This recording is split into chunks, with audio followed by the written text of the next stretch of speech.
Welcome back ಸ್ನೇಹಿತರೆ. ನಾವಿವತ್ತು 10ನೇ ತರಗತಿಯ ಸೋಷಿಯಲ್ ಸೈನ್ಸ್ನ ನಿಮ್ಮೆಲ್ಲರಿಗೂ ಗೊತ್ತಿರುವಂತೆ ಸೋಷಿಯಲ್ ಸೈನ್ಸ್ನ 19ನೇ ಅಧ್ಯಾಯವನ್ನು ನೋಡ್ತಾ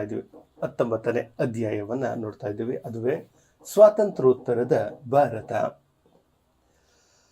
1947ರಲ್ಲಿ ಭಾರತಕ್ಕೆ ಸ್ವಾತಂತ್ರ್ಯ ಬಂದಾಗ ದೇಶದಲ್ಲಿ ಒಟ್ಟು ಎಷ್ಟು ದೇಶೀಯ ಸಂಸ್ಥಾನಗಳಿದ್ವು ಅಂದರೆ 562 ದೇಶೀಯ ಸಂಸ್ಥಾನಗಳಿದ್ವು. ದೇಶೀಯ ಸಂಸ್ಥಾನಗಳ ವಿಲೀನೀಕರಣವನ್ನು ಯಶಸ್ವಿಯಾಗಿ ನಿರ್ವಹಿಸಿದವರು ಯಾರು ಅಪ್ಪ ಅಂದರೆ ಅವರೇ ನಮ್ಮ ಸರ್ದಾರ್ ವಲ್ಲಭಾಯಿ ಪಟೇಲ್. ಭಾರತದ ಒಕ್ಕೂಟಕ್ಕೆ ಸೇರಲು ತೀವ್ರ ಪ್ರತಿರೋಧ ಒಡ್ಡಿದ 3 ಸಂಸ್ಥಾನಗಳು ಯಾವುವು? ಒಂದು ಜೂನಾಗಢ, ಹೈದರಾಬಾದ್ ಮತ್ತು ಜಮ್ಮು ಕಾಶ್ಮೀರ. ಜೂನಾಗಢ ಸಂಸ್ಥಾನವು ಭಾರತದ ಒಕ್ಕೂಟಕ್ಕೆ ಯಾವ ವರ್ಷ ಸೇರ್ಪಡೆಯಾಯಿತು? 1945ರಲ್ಲಿ. ಎಷ್ಟರಲ್ಲಿ? 1945ರಲ್ಲಿ. ಹೈದರಾಬಾದ್ ಸಂಸ್ಥಾನವು ಯಾರ ಅಧೀನದಲ್ಲಿತ್ತು? ನಿಜಾಮನ ಅಧೀನದಲ್ಲಿತ್ತು. ಹೈದರಾಬಾದ್ ನಿಜಾಮನ ಕ್ರೂರ ಪಡೆಯನ್ನ ಏನಂತ ಕರೀತಾರೆ ಅಂದರೆ ರಜಾಕಾರರು ಅಂತ ಕರೀತಾರೆ. ಹೈದರಾಬಾದ್ ಸಂಸ್ಥಾನ ಭಾರತದ ಒಕ್ಕೂಟದೊಂದಿಗೆ ಯಾವಾಗ ವಿಲೀನವಾಯಿತು ಅಂದರೆ 1948. ಹೈದರಾಬಾದು 48, ಜೂನಾಗಢ 49. ನೆನಪಲ್ಲಿರಲಿ. ಸ್ವಾತಂತ್ರ್ಯ ಭಾರತದಲ್ಲಿ ಜಮ್ಮು ಕಾಶ್ಮೀರದ ರಾಜ ಯಾರಾಗಿದ್ದ ಅಂದರೆ ಹರಿಸಿಂಗ್ ಆಗಿದ್ದ. ಯಾರು? ರಾಜ ಹರಿಸಿಂಗ್ ಆಗಿದ್ದ. ಪಾಂಡಿಚೇರಿ, ಕರೈಕಲ್ ಮತ್ತು ಮಾಹೆ ಪ್ರದೇಶಗಳು ಯಾವ ದೇಶದ ವಸಾಹತುಗಳಾಗಿದ್ವು ಅಂದರೆ ಫ್ರೆಂಚರ ವಸಾಹತುಗಳಾಗಿದ್ವು. ತುಂಬ ಇಂಪಾರ್ಟೆಂಟ್ ಸ್ನೇಹಿತರೆ. ಪಾಂಡಿಚೇರಿಯನ್ನ ಭಾರತಕ್ಕೆ ಯಾವ ವರ್ಷ ಸೇರ್ಪಡೆಗೊಳಿಸಲಾಯಿತು? 1954. ಇನ್ನು ಸ್ನೇಹಿತರೆ, ನಿಮ್ಗೆ ಗೊತ್ತಿರಲಿ ಶಿಕ್ಷಕರ ನೇಮಕಾತಿ ಏನಿದೆ ಅದಕ್ಕೆ ದಿನಗಣನೆ ಶುರುವಾಗಿದೆ. ಸ್ನೇಹಿತರೆ, 15,000 ಶಿಕ್ಷಕರ ನೇಮಕಾತಿಗೆ ಆರ್ಥಿಕ ಇಲಾಖೆ ಒಪ್ಪಿಗೆಯನ್ನ ಕೊಟ್ಟಿದೆ. ಸೊ ಆ ಕಾರಣದಿಂದ PSTR, HSTR, GPSTR ಕಾಲ್ಫಾರ್ಮ್ ಆಗುತ್ತೆ ಸ್ನೇಹಿತರೆ. ಎಷ್ಟು ಅಂತ ಗೊತ್ತಿಲ್ಲ, ಆದರೆ ಟೋಟಲ್ಸ್ 15,000 ಕಾಲ್ಫಾರ್ಮ್ ಆಗೋದಂತೂ ಪಕ್ಕ. ಸೊ ಆ ಕಾರಣದಿಂದ ನಿಮಗೆ ಇನ್ನು ಓದೋದಕ್ಕೆ ಜಸ್ಟ್ ಟೈಮ್ ಇರುವಂಥದ್ದು ಮ್ಯಾಕ್ಸಿಮಮ್ 1 ರಿಂದ 2 ತಿಂಗಳು ಮಾತ್ರ. ಅದರಲ್ಲೂ ಕೂಡ ಈ GPSTR ಏನಿದ್ದೀರಾ, ಮತ್ತು HSTR ಏನಿದ್ದೀರಾ, ನಿಮಗೆ ಸೋಷಿಯಲ್ ಸೈನ್ಸ್ ತುಂಬ ಇಂಪಾರ್ಟೆಂಟ್ ಆಗುತ್ತೆ. ಸೊ ನೀವು 6 ರಿಂದ 10ನೇ ತರಗತಿಗಳ ಟೆಕ್ಸ್ಟ್ ಬುಕ್ಕನ್ನು ಓದಲೇಬೇಕು. ಯಾಕಂದರೆ ಓದಲಿಲ್ಲ ಅಂದರೆ ನೀವು ಮಾರ್ಕ್ಸನ್ನು ತೆಗಿಯೋಕ್ಕಾಗೋದಿಲ್ಲ. ಹಾಗಂತ ಟೈಮ್ ಇದೆಯಾ ಅಂದರೆ ಖಂಡಿತವಾಗಿಯೂ ಇಲ್ಲ. ಆ ಕಾರಣದಿಂದ ನಾವು 6 ರಿಂದ 10ನೇ ತರಗತಿಯವರೆಗಿನ ಚಾಪ್ಟರ್ ವೈಸ್ ಕ್ವಶನ್ ಮಾಡಿ ಒಂದು PDF ಅನ್ನು ರೆಡಿ ಮಾಡಿದ್ವಿ. ಈಗ ನೀವು ನೋಡ್ತಾ ಇದ್ದೀರಲ್ಲ, ಏನು ಕ್ಲಾಸನ್ನು ಮಾಡ್ತಿದ್ದೀರಲ್ಲ, ಇದೇ PDF. ಈ PDF ಅನ್ನು ನೀವು 4 ರಿಂದ 5 ದಿನದಲ್ಲಿ ಓದಿ ಮುಗಿಸಬಹುದು. ಎಷ್ಟರಿಂದ? 4 ರಿಂದ 5 ದಿನದಲ್ಲಿ ಓದಿ ಮುಗಿಸ್ಬೋದು. ನಿಮಗೆ 1 ತಿಂಗಳು ಸಮಯ ಉಳಿಯುತ್ತೆ. ಎಷ್ಟು? 1 ತಿಂಗಳು ಸಮಯ ಉಳಿಯುತ್ತೆ. ಸೊ ಆ ಕಾರಣದಿಂದ ಸ್ನೇಹಿತರೆ ನಾನು ಹೇಳ್ತಾ ಇರುವಂಥದ್ದು, ನೀವು ಈ PDF ಅನ್ನು ಬೈ ಮಾಡಿ. ಈ PDF ಅನ್ನು ಬೈ ಮಾಡೋದು ಹೇಗೆ ಅಂದರೆ 149 ರುಪೀಸನ್ನು ನೀವು ಯಾವ ನಂಬರ್ಗೆ ಅಂದರೆ ಇಲ್ಲಿದೆ ನೋಡಿ, 9945005138. ಮತ್ತೊಮ್ಮೆ ಹೇಳ್ತಾ ಇದ್ದೀನಿ, 9945005138ಕ್ಕೆ ಗೂಗಲ್ ಪೇ ಅಥವಾ ಫೋನ್ಪೇ ಮೂಲಕ ಮಾಡಿ ನಮಗೆ ವಾಟ್ಸಪ್ ನಲ್ಲಿ ಸ್ಕ್ರೀನ್ಶಾಟನ್ನು ಕಳಿಸಿದರೆ ನಿಮಗೆ ಇದರ PDF ಸಿಗುತ್ತೆ. 470ಕ್ಕೂ ಹೆಚ್ಚು ಪುಟಗಳುಳ್ಳುವಂತಹ PDF. ಇದೊಂದು ರೀತಿ ನಿಮಗೆ PSTR ಮತ್ತು GPSTRಗೆ ಬೈಬಲ್ ಅಂತಲೇ ಅಂದ್ಕೋಬಹುದು ನೀವು. ಯಾಕಂದರೆ ಎಲ್ಲವನ್ನ ನೀವು ಓದಿ ಅದನ್ನು ಸರಿ ಮಾಡಿ ಮತ್ತೆ ಎಲ್ಲ ಮಾಡ್ಕೋಬೇಕು ಅಂದರೆ ಕನಿಷ್ಠ 1 ತಿಂಗಳು ಬೇಕು. ಅದನ್ನು ಜಸ್ಟ್ 4 ರಿಂದ 5 ದಿನಕ್ಕೆ ಇಳಿಸಿರುವಂತಹ ಈ PDF ನೀವು ತೆಗೆದುಕೊಂಡ್ರೆ ನಿಮಗೆ ಅನುಕೂಲ ಆಗುತ್ತೆ ಅಂತ ಭಾವಿಸ್ತಾ ಮುಂದೆ ಹೋಗ್ತಾ ಇದ್ದೀನಿ. ಗೋವಾ ಯಾವ ವರ್ಷ ವಸಾಹತುಗಳ ಶಾಹಿಗಳ ಆಡಳಿತದಲ್ಲಿತ್ತು ಅಂದರೆ ಪೋರ್ಚುಗೀಸರ ಆಡಳಿತ. ಭಾರತದ ಸೇನೆ ಮಧ್ಯಪ್ರವೇಶಿಸಿ ಗೋವಾವನ್ನು ಯಾವಾಗ ವಶಪಡಿಸಿಕೊಳ್ತು ಅಂದರೆ 1961. ಭಾಷಾವಾರು ರಾಜ್ಯಗಳ ರಚನೆಗಾಗಿ 1953ರಲ್ಲಿ ನೇಮಕವಾದ ಆಯೋಗ ಯಾವುದು ಅಂದರೆ ರಾಜ್ಯ ಪುನರ್ವಿಂಗಡಣಾ ಆಯೋಗ.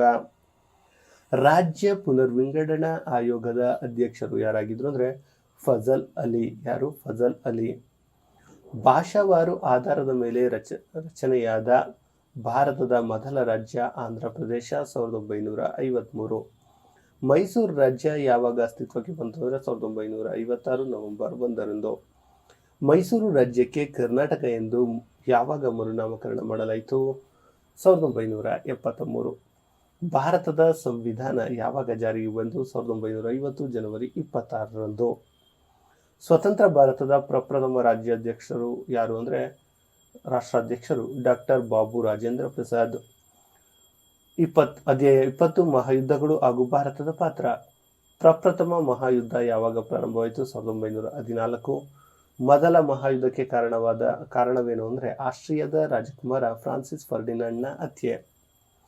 1919ರಲ್ಲಿ ಮೈತ್ರಿಕೂಟ ರಾಷ್ಟ್ರಗಳು ಜರ್ಮನಿಯೊಂದಿಗೆ ಮಾಡಿದ ಅವಮಾನಕರ ಒಪ್ಪಂದ ಯಾವುದು ಅಂದರೆ ವರ್ಸೆಲ್ಸ್ ಒಪ್ಪಂದ. ಯಾವುದು? ವರ್ಸೆಲ್ಸ್ ಒಪ್ಪಂದ. ಜರ್ಮನಿಯಲ್ಲಿ ಅಧಿಕಾರವನ್ನ ಸ್ಥಾಪಿಸಿದವನು ಯಾರು ಅಂದರೆ ಹಿಟ್ಲರ್. ಯಾರು? ಹಿಟ್ಲರ್. ಜರ್ಮನಿಯ ಏಕೈಕ ರಾಜಕೀಯ ಪಕ್ಷವೆಂದು ಹಿಟ್ಲರ್ ಘೋಷಿಸಿದ ಪಕ್ಷ ಯಾವುದು ಅಂದರೆ ಅದುವೇ ನಾಜಿ ಪಕ್ಷ. ಇಟಲಿಯ ಸರ್ವಾಧಿಕಾರಿಯಾಗಿ ಬೆಳೆದವನು ಯಾರು? ಮುಸೋಲಿನಿ.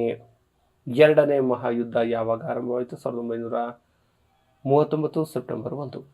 ಎರಡನೇ ಮಹಾಯುದ್ಧವು ಯಾವ ಘಟನೆಯೊಂದಿಗೆ ಅಂತ್ಯವಾಯಿತು? ಜರ್ಮನಿಯು ಪೋಲೆಂಡಿನ ಮೇಲೆ ದಾಳಿ ಮಾಡುವುದರೊಂದಿಗೆ ಆರಂಭವಾಯಿತು. ಅಂತ್ಯ ಅಲ್ಲ, ಆರಂಭ. ಎರಡನೇ ಮಹಾಯುದ್ಧದಲ್ಲಿ 1945ರಲ್ಲಿ ಜಪಾನಿನ ಯಾವ ನಗರಗಳ ಮೇಲೆ ಅಮೆರಿಕ ಅಣುಬಾಂಬ್ ಹಾಕಿತು? ಹಿರೋಶಿಮಾ ಮತ್ತು ನಾಗಸಾಕಿ. ಮೊದಲ ಮಹಾಯುದ್ಧದಲ್ಲಿ ಈಜಿಪ್ಟ್ ಪ್ಯಾಲೆಸ್ಟೈನ್ ಕದನದಲ್ಲಿ ಭಾಗವಹಿಸಿದ್ದ ಕರ್ನಾಟಕದ ಪ್ರಮುಖ ಸೈನಿಕ ಪಡೆ ಮೈಸೂರು ಲ್ಯಾನ್ಸರ್ಸ್. ಇಸ್ರೇಲ್ ಮತ್ತು ಭಾರತದ ಸೌಹಾರ್ದತೆಯ ಕುರುಹಾಗಿ ದೆಹಲಿಯ ತೀನ್ ಮೂರ್ತಿ ಚೌಕ್ನಲ್ಲಿ ಏನೆಂದು ಮರುನಾಮಕರಣ ಮಾಡಲಾಗಿದೆ? ತೀನ್ ಮೂರ್ತಿ ಐಫಾ ಚೌಕ.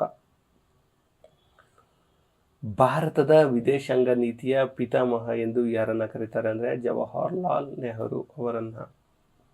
ವಿದೇಶಾಂಗ ನೀತಿ ಎಂದರೇನು? ಒಂದು ರಾಷ್ಟ್ರವು ಅನ್ಯ ರಾಷ್ಟ್ರಗಳೊಂದಿಗೆ ವ್ಯವಹರಿಸುವಾಗ ಅನುಸರಿಸುವ ನೀತಿಯನ್ನ ವಿದೇಶಾಂಗ ನೀತಿ ಎಂದು ಕರೆಯಲಾಗುತ್ತೆ. ಭಾರತದ ವಿದೇಶಾಂಗ ನೀತಿಯ ನಿರ್ಧಾರಕ ಅಂಶಗಳಾವುವು? ಒಂದು, ದೇಶದ ಭೌಗೋಳಿಕ, ಐತಿಹಾಸಿಕ, ಸಾಂಸ್ಕೃತಿಕ, ಸಾಮಾಜಿಕ, ಆರ್ಥಿಕ, ರಾಜಕೀಯ, ಜನಸಂಖ್ಯೆ, ಸೈನಿಕ ಮತ್ತು ತಾತ್ವಿಕ ಅಂಶಗಳು ವಿದೇಶಾಂಗ ನೀತಿಯ ನಿರ್ಧಾರಕ ಅಂಶಗಳಾಗಿವೆ. ಭಾರತದ ವಿದೇಶಾಂಗ ನೀತಿಯ ಮೂಲ ತತ್ವಗಳು ಯಾವುವು ಅಂದರೆ ವಸಾಹತುಶಾಹಿತ್ವಕ್ಕೆ ವಿರೋಧ, ಸಾಮ್ರಾಜ್ಯಶಾಹಿ ತತ್ವಕ್ಕೆ ವಿರೋಧ, ವರ್ಣಭೇದ ನೀತಿಗೆ ವಿರೋಧ, ಅಲಿಪ್ತ ನೀತಿ ಮತ್ತು ನಿಶಸ್ತ್ರೀಕರಣಕ್ಕೆ ಬೆಂಬಲ. ಇವು ಭಾರತದ ವಿದೇಶಾಂಗ ನೀತಿಯ ಮೂಲ ತತ್ವಗಳು. 1954ರಲ್ಲಿ ಯಾವ ದೇಶದೊಂದಿಗೆ ಪಂಚಶೀಲ ಒಪ್ಪಂದ ನಡೆಯಿತು? 1954ರಲ್ಲಿ ಚೀನಾದೊಂದಿಗೆ ಪಂಚಶೀಲ ಒಪ್ಪಂದ ನಡೆಯಿತು. ಅಲಿಪ್ತ ನೀತಿ ಎಂದರೇನು? 1945ರ ನಂತರ ಭಾರತ ಜಗತ್ತು ಅಮೆರಿಕ ಮತ್ತು ರಷ್ಯಾ ಕೇಂದ್ರಿತ ಗುಂಪುಗಳ ನಡುವೆ ವಿಭಾಗವಾದಾಗ ಭಾರತವು ಯಾವುದೇ ಬಣವನ್ನು ಸೇರದೇ ಇರುವಂತಹದ್ದು ಅಥವಾ ತಟಸ್ಥವಾಗಿ ಉಳಿದು ತನ್ನ ಹಿತಾಸಕ್ತಿಯನ್ನು ರಕ್ಷಿಸಿಕೊಂಡ ನೀತಿ ಅಲಿಪ್ತ ನೀತಿ. ವಿಶ್ವಸಂಸ್ಥೆ ಮಾನವನ ಹಕ್ಕುಗಳ ಸಾರ್ವತ್ರಿಕ ಘೋಷಣೆಯನ್ನು ಯಾವಾಗ ಅಂಗೀಕರಿಸಿತು? 1942 ಡಿಸೆಂಬರ್ 10ರಂದು ವಿಶ್ವಸಂಸ್ಥೆಯು ಮಾನವ ಹಕ್ಕುಗಳ ಸಾರ್ವತ್ರಿಕ ಘೋಷಣೆಯನ್ನು ಅಂಗೀಕರಿಸಿತು. ಅಂತಾರಾಷ್ಟ್ರೀಯ ಮಾನವ ಹಕ್ಕುಗಳ ದಿನವನ್ನು ಎಂದು ಆಚರಿಸಲಾಗುತ್ತದೆ. ಪ್ರತಿ ವರ್ಷ ಡಿಸೆಂಬರ್ 10ರಂದು ಅಂತಾರಾಷ್ಟ್ರೀಯ ಮಾನವ ಹಕ್ಕುಗಳ ದಿನವನ್ನು ಆಚರಿಸಲಾಗುತ್ತದೆ. ನಿಶಸ್ತ್ರೀಕರಣ ಎಂದರೇನು? ನಿರ್ದಿಷ್ಟ ಅಥವಾ ಎಲ್ಲ ಶಸ್ತ್ರಾಸ್ತ್ರಗಳನ್ನು ಕಡಿತಗೊಳಿಸುವ ಅಥವಾ ಸಂಪೂರ್ಣ ತ್ಯಜಿಸುವ ನೇರ ಪ್ರಕ್ರಿಯೆಯನ್ನು ನಿಶಸ್ತ್ರೀಕರಣ ಎನ್ನಲಾಗುತ್ತೆ. ತೃತೀಯ ಜಗತ್ತು, ಥರ್ಡ್ ವರ್ಲ್ಡ್ ಎಂಬ ಪದವನ್ನು ಮೊದಲ ಬಾರಿಗೆ ಬಳಸಿದವರು ಯಾರು? ಆಲ್ಫ್ರೆಡ್ ಸಾವಿಯವರ್ ತೃತೀಯ ಜಗತ್ತು ಎಂಬ ಪದವನ್ನು ಮೊದಲ ಬಾರಿಗೆ ಬಳಸಿದರು. ಭಯೋತ್ಪಾದಕತೆ ಎಂದರೇನು? ಉಗ್ರಗಾಮಿ ಸಂಘಟನೆಗಳ ಉದ್ದೇಶ ಪೂರೈಕೆಗಾಗಿ ಹಾಗೂ ಭಯದ ವಾತಾವರಣವನ್ನು ಸೃಷ್ಟಿಸುವ ಉದ್ದೇಶ ಹೊಂದಿದ್ದ ರಾಜಕೀಯ ತಂತ್ರಗಾರಿಕೆಯನ್ನು ಭಯೋತ್ಪಾದನೆ ಎನ್ನಬಹುದು. ಯಾವ ಪ್ರಧಾನಿಯ ಕಾಲದಲ್ಲಿ ಭಾರತದಲ್ಲಿ ಜಾಗತೀಕರಣ ಮತ್ತು ಉದಾರೀಕರಣ ತೆರೆದುಕೊಂಡಿತು ಅಂದರೆ PV ನರಸಿಂಹರಾವ್ ಅವರ ಕಾಲಾವಧಿಯಲ್ಲಿ ಭಾರತವು ಜಾಗತೀಕರಣದ ಮತ್ತು ಉದಾರೀಕರಣದ ರೂಪದಲ್ಲಿ ಜಗತ್ತಿಗೆ ತೆರೆದುಕೊಂಡಿತು. ಭಾರತ ಪ್ರಸ್ತುತ ಪ್ರಪಂಚದ ಎಷ್ಟನೇ ಬೃಹತ್ ಆರ್ಥಿಕ ಶಕ್ತಿಯಾಗಿದೆ ಅಂದರೆ ಇಂದು ದೇಶ ಇಂದು ಪ್ರಪಂಚದ 5ನೇ ಬೃಹತ್ ಆರ್ಥಿಕ ಶಕ್ತಿಶಾಲಿ ದೇಶವಾಗಿದೆ. ಆದರೆ ಪ್ರೆಸೆಂಟ್ ಅದು ಸ್ವಲ್ಪ ಕಡಿಮೆ ಆಗಿದೆ ಅಂತ ಇದೆ. ಅದನ್ನು ನೀವು ಗೂಗಲ್ ಮಾಡಿ ತಿಳ್ಕೊಳ್ಳಿ. ಓಕೆ ಸ್ನೇಹಿತರೆ, ಇದು ಇವತ್ತಿನ ವಿಡಿಯೋ ಆಗಿತ್ತು. ಸ್ನೇಹಿತರೆ, ನಿಮಗೆ ಆಗಲೇ ಹೇಳಿದಂತೆ 6ರಿಂದ 10ನೇ ತರಗತಿಯವರೆಗಿನ PDF ಅಷ್ಟೇ ಅಲ್ಲ ನಮ್ಮ ಬಳಿ ಇರುವಂಥದ್ದು. 7ರಿಂದ 10ನೇ ತರಗತಿಯವರೆಗಿನ ಸೈನ್ಸ್ PDF ಇದೆ, ಕಂಪ್ಯೂಟರ್ PDF ಇದೆ, ಕಂಪ್ಯೂಟರ್ ಇದೆ. ಮುಖ್ಯವಾಗಿ ಎಲ್ಲದಕ್ಕೂ HSTR, PSTR, GPSTRಗೆ ಬೇಕಿರುವಂಥ ಮನೋವಿಜ್ಞಾನ ಮನೋವಿಜ್ಞಾನದ PDF ಕೂಡ ಇರುವಂಥದ್ದು ಸ್ನೇಹಿತರೆ. ಇದಷ್ಟೇ ಅಲ್ಲದೆ ಕನ್ನಡ ಇದೆ, PSTRಗೆ ಬೇಕಾಗಿರುವಂಥ ಪರಿಸರ ಅಧ್ಯಯನ ಕೂಡ ಇದೆ.